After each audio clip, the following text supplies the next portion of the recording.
Ya, bismillahirrahmanirrahim. Assalamualaikum warahmatullahi wabarakatuh. Perkenalkan, nama saya Naufal Sartono dan kali ini saya akan share terkait dengan uji analisis bentuk soal dengan menggunakan Anates.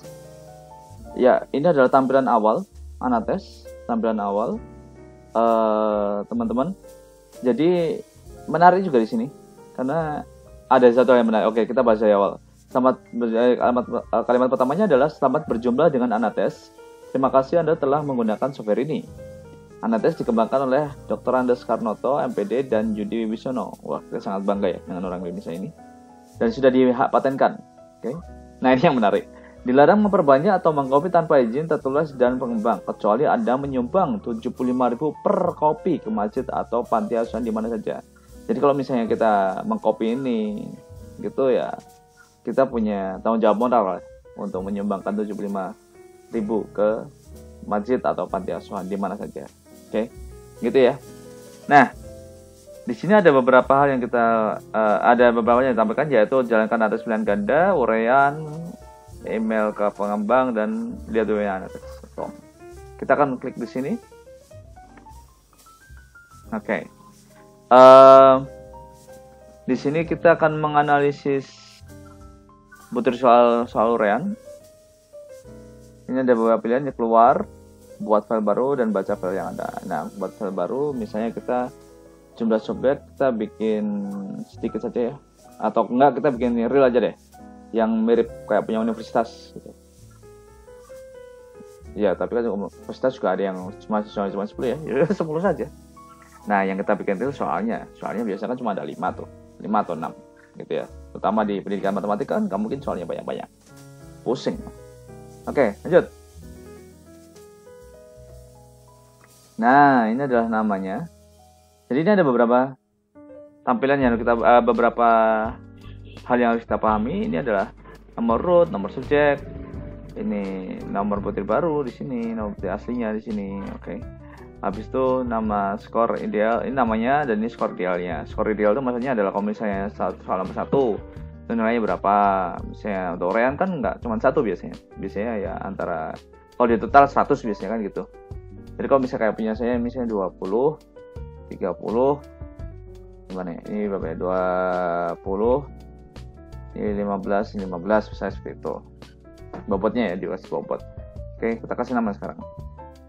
Namanya adalah misalnya S1, S2, S3, S4, S5, S6, S7, S8, S9, S10. Maksudnya adalah jumlah, ini adalah nama siswanya gitu ya.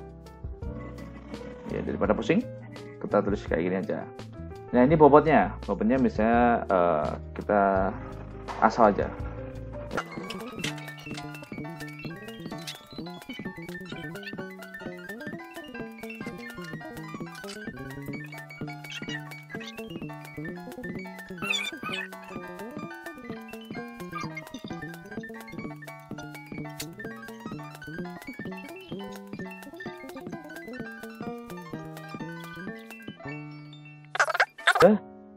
Kita akan kembali ke menu utama. Ketika kembali ke menu utama, maka kita akan, ini ada terkait dengan penyekorannya ya. Ini ada beberapa di sini, yaitu simpan dan lain sebagainya. Ini penyekoran data. Kita klik, ini ada penyekoran datanya. Oke. Ini kita bisa urutkan berdasarkan skor tertinggi. Bentar, ini. Nah, ini sudah ada nih hasilnya. Nah, ini yang menyenangkan dari Anates ya. Kita nggak usah menghitung totalnya, sudah dikasih totalnya di sini. Oke, ini ada rata-ratanya dan ini ada standar deviasinya. Lumayan gede. Nah, oke, kita bisa urutkan dari yang tertinggi ke terendah. Jadi kita tahu siapa aja yang tertinggi, siapa yang terendah. Oke. Nah, kita kembali ke menu utama. Olah semua otomatis. Dari sini kita udah tahu nih terkait dengan reliabilitas tes, di mana rata-rata sekian, maka reliabilitas tesnya adalah 0,64 gitu, 0,64. Oke, kita coba cari aja di sini. Misal indeks reliabilitas.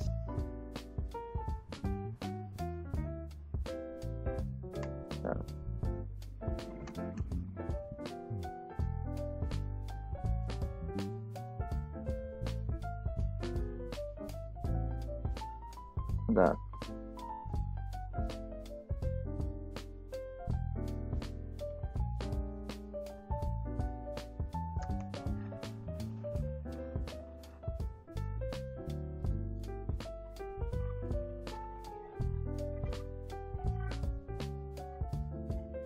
Ya ini ya, bisa kita lihat di sini ya. Kalau misalnya 0,6, ini kan 0,64, 0,64, ya cukup lah ya, cukup. Jadi aman nih, reliabilitasnya cukup. Oke, dan apa lagi nih? Ini ada kelompok unggul dan kelompok asor. Kelompok unggulnya seperti ini, kelompok rendahnya juga seperti ini. Oke, ini kelompok unggulnya. Bisa kita lihat bahwa di sini nomor subjek 546 itu dia atau kodenya sini, skornya adalah ini, dan soalnya ini. Oke, ini udah ketahui simpangan bakunya sekian, itu rata-rata skornya. Terusnya daya pembeda. Daya pembeda kita bisa lihat di sini. Daya pembedanya di sini kita sudah lihat bahwa untuk soal butir nomor 1 daya pembedanya 21,67% dan seterusnya. Ya, 33,48%. Kita cek aja indeks daya beda.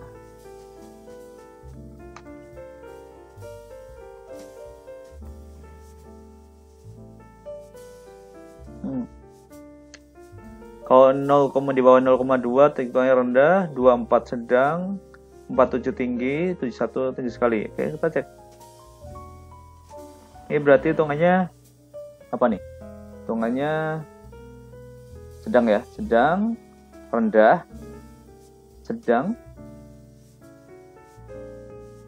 48 tuh hitungannya tinggi. Satu lagi 4,44 itu berarti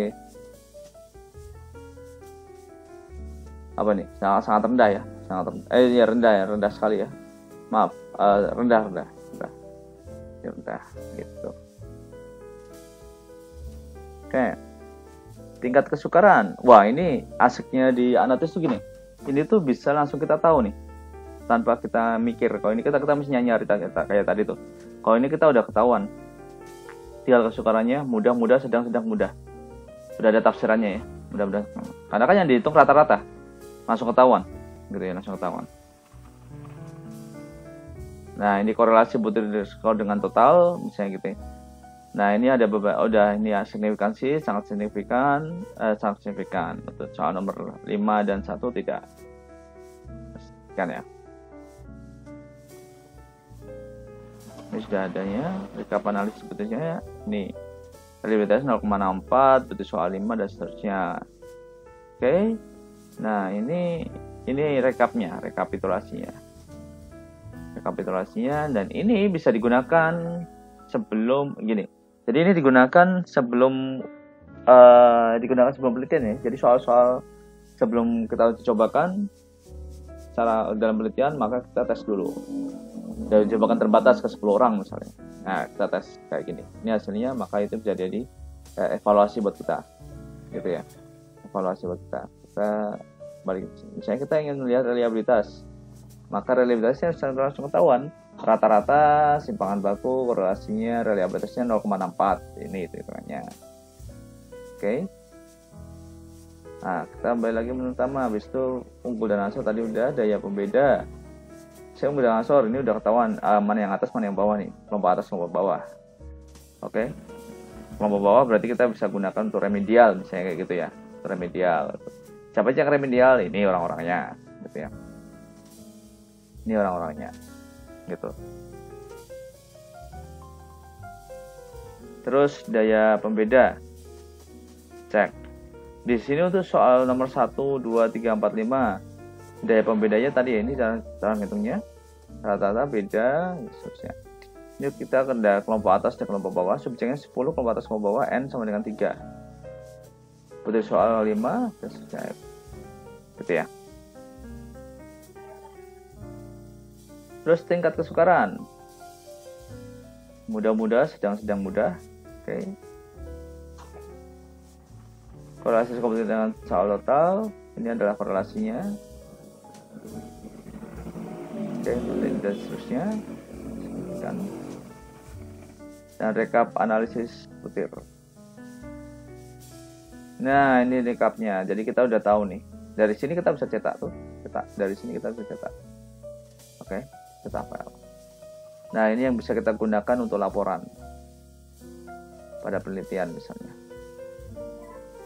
Oke. Jadi begitu teman-teman. Ini adalah analisis butir soal urean menggunakan Anates. Oke. Nah, mungkin ada beberapa yang menarik terkait dengan Anates ketika kita compare dengan SPSS. Di sini saya tadi harus mengetikkan semuanya, mengetikkan datanya. Jangan kalau pada SPSS ini saya copy, paste di sini. Udah ketahuan. Langsung bisa dianalisis. Nah, kelebihannya dari SPSS menurut saya sejauh ini dari Anates ya, mungkin nggak tahu nanti di video berikutnya mungkin saya bisa share juga apalagi kelebihan lainnya. Dan sejauh ini yang saya bisa dapat adalah pertama, kalau Anates itu nggak bisa, kekurangannya Anates dulu, dan kelebihannya SPSS dari satu sisi input data. Kalau SPSS bisa copy paste, kalau Anates tidak bisa. Cuman terkait dengan analisis butir soalnya, Anates ini sudah sangat nyaman ya, karena semuanya sudah diklasifikasikan. Jadi klasifikasikan seperti ini, maka kita tinggal klik saja, ya klik. Sedangkan kalau SPSS ya gitu, kita kita mesti klik meraba-raba mana dan menghafalkan semuanya di sini. Ya, artinya bahwa ini sebenarnya adalah lebih advance. Nggak cuma untuk analisis butir soal aja, ini juga uji normalitas bisa pakai ini. Sedangkan uji normalitas tidak bisa digunakan menggunakan Anates. Seperti itu. Setahu saya seperti itu. Oke. Terima kasih. Assalamualaikum warahmatullahi wabarakatuh.